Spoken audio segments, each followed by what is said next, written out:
Vote নেবার সময় বাজারে এসে বলেছিলেন যে আপনাদের দোকানগুলো ভেঙে দেওয়া হবে? বলেননি তো? তাহলে আজকে যখন ভাঙছে আপনি এসে কেন তাদের পাশে দাঁড়াচ্ছেন না? হঠাৎ কেন বন্ধ হলো উচ্ছেদ?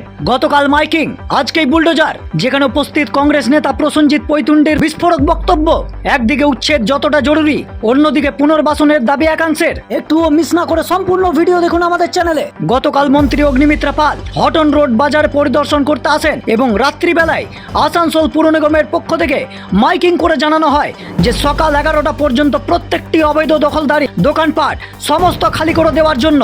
গতকাল ছিল বৃহস্পতিবার এবং বৃহস্পতিবার আসানসোল বন্ধ থাকার কারণে বহু ফুটপাত ব্যবসায়ী এই খবরের সঙ্গে অবগত ছিলেন না। সোশ্যাল মিডিয়ার মাধ্যমে তারা খবর জানতেই সকালবেলা উপস্থিত হন তাদের দোকানের সামনে এবং আসতেই চোখ চড়কে পৌঁছে যায়। একদিকে সকাল হতেই বিপুল পরিমাণে বৃষ্টি এবং সেই বৃষ্টির মধ্যেই চলে আসে বুলডোজার। মোতায়েন রাজ্যের পুলিশ ও কেন্দ্রীয় বাহিনী। সেই বৃষ্টির মধ্যে পৌঁছায় দোকানদার এবং তাদের সমর্থনে কংগ্রেস নেতা প্রসেনজিৎ পৈতুণ্ডী। একাধিক দোকানপাট ভেঙে ফেলা হয়, তার মধ্যে কিছু দোকানদাররা নিজেরাই খালি করা শুরু করে দেন। দাবি ছিল সময়ের এবং আমরা জানি বহুবার তৃণমূল কংগ্রেস শাসনকাল থেকে এই হটন রোডের ফুটপাত উচ্ছেদকে নিয়ে একাধিকবার উল্লেখ হয়েছে, কিন্তু প্রত্যেকবার কোনো না কোনো কারণবশত ফুটপাত খালি করা যায়নি। কিন্তু রাজ্যে সরকার পরিবর্তন হতেই বিভিন্ন জায়গার মতো আসানসোলের বিভিন্ন জায়গায় অবৈধ দখল উচ্ছেদ করা হয় এবং আগে হটন রোড থেকে স্মাইল মোড়ের অবৈধ ফুটপাত দখলে চলে বুলডোজার, যা আমরা এর আগেও দেখেছি। এখন পালারাহা লেন থেকে গির্জা মোড় পর্যন্ত ফুটপাতের অবৈধ দখল সরানো, কারণ আসানসোলকে যানজট মুক্ত তৈরি করতে হবে এবং এটি খুব জরুরি, সেটা বলাই বাহুল্য। কিন্তু উচ্ছেদকে নিয়ে বারংবার প্রশাসনকে বিক্ষোভের মুখে পড়তে হয়। ঠিক সেই রকমই আজকের পরিস্থিতি। আসানসোলের রাহা লেন থেকে গির্জা মোড় পর্যন্ত অবৈধ ফুটপাত দখলদারি সরাতে আসায় বিক্ষোভের মুখে পড়তে হয় প্রশাসনকে। জনদরদি হিসেবে সেখানে পৌঁছন 2026-এর নির্বাচনের আসানসোল উত্তর বিধানসভার কংগ্রেস প্রার্থী প্রসেনজিৎ পৈতুণ্ডী। ওনার দাবি ফুটপাত অবৈধ দখলের বিরুদ্ধে তিনিও সজাগ এবং তিনিও আসানসোলকে যানজট মুক্ত দেখতে চান, যা উনি এর আগে থেকেই বলে আসছেন। কিন্তু আজ বিরোধিতার কারণ হলো সময় এবং পুনর্বাসন। আমরা আমাদের চ্যানেলের মাধ্যমে পুরনো ভিডিওতে দেখিয়েছিলাম আসানসোল উত্তর বিধানসভার বিধায়ক বলেছিলেন আসানসোলের কালীপাহাড়ি অঞ্চলে এই ফুটপাতকে বিকল্প পুনর্বাসন হিসেবে দেখতে পারেন, তবে তা নিশ্চিতভাবে বলা ছিল না। সেই ভিডিও আমাদের চ্যানেলে গিয়ে আপনারা দেখে আসতে পারেন। কিন্তু এখন প্রশ্ন, আজ কি হলো? কেনই বা স্তব্ধ হয়ে গেল উচ্ছেদ? হলে কি আসানসোল পুর নিগম প্রত্যেকবারের মতো আবার পিছুপা হয়ে গেল? এবং উচ্ছেদ চলাকালীন প্রসেনজিৎ পৈতুণ্ডী কি বললেন প্রথমে সেটা শুনুন। এটা উত্তরপ্রদেশ নয়। ভাবছেন আজকে হয়তো পুলিশকে দিয়ে গুন্ডাগিরি করিয়ে ক্ষমতা রাখছেন, দেখাচ্ছেন ক্ষমতা। 7 দিন তো একটা টাইম দেবেন আপনি।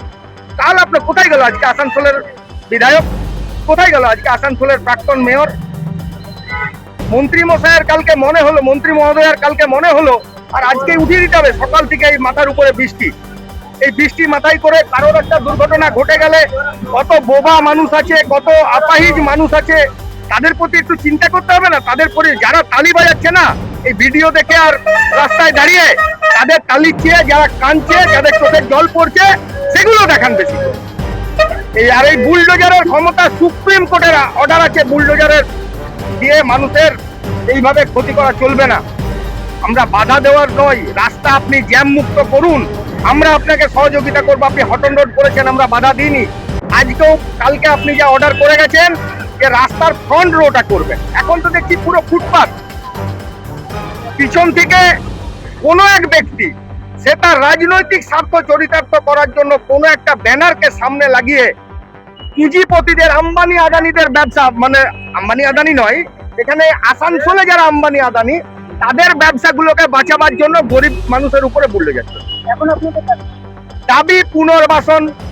আর দ্বিতীয় যেটা হচ্ছে সবচেয়ে বড় ইস্যু আসবে, সেটা হচ্ছে সেফটি সিকিউরিটি।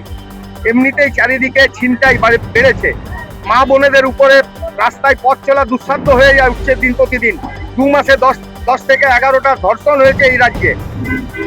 মা বোনেরা রাত্রেবেলায় বাজারে ঘুরবে ফিরবে কোন সাহসে? পুলিশ আছে তো এত? আমরা চাই না কোন রকম এরকম কোন ঘটনা কারোর ঘটুক। আমরা, সে আমার বাড়ির মা বোন।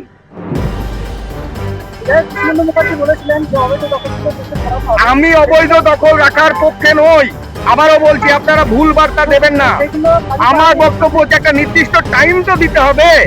কালকে সন্ধ্যেবেলায় অ্যানাউন্সমেন্ট করে আজ সকাল থেকে এত বৃষ্টির মাথায় আপনি ভেঙে দিচ্ছেন। আর কালকে মন্ত্রী মহোদয়া অ্যানাউন্স করেছিলেন ফ্রন্ট রোটা, তাহলে পিছনটা ভেঙে দিচ্ছেন কেন? আর বিধায়ক মহাশয়কে বলবো, ভোট নেবার সময় বাজারে এসে বলেছিলেন, ভোট নেবার সময় বাজারে এসে বলেছিলেন যে আপনাদের দোকানগুলো ভেঙে দেওয়া হবে, বলেননি তো? তাহলে আজকে যখন ভাঙছে আপনি এসে কেন তাদের পাশে দাঁড়াচ্ছেন না? কেন আপনাদের মন্ত্রী কালকে মনে হলো এগুলো ভেঙে দিতে হবে আর আপনি আজকে চুপচাপ বসে আছেন? জবাব দিন আসানসোলের মানুষকে। আমাদের বক্তব্য হচ্ছে 7টা দিন সময় দিতে হবে হতো। দ্বিতীয় হচ্ছে পুনর্বাসনেরও ব্যবস্থা একটা করা উচিত ছিল। রোজগারের বিকল্প রোজগারের ব্যবস্থা কি এই মানুষগুলো? কেউ চপ বিক্রি করে, কেউ ভুজা বিক্রি করে, কেউ ধোসা বিক্রি করে, কেউ চিকেন বিক্রি করে। এই মানুষগুলো কত টাকা রোজগার করতে পারে?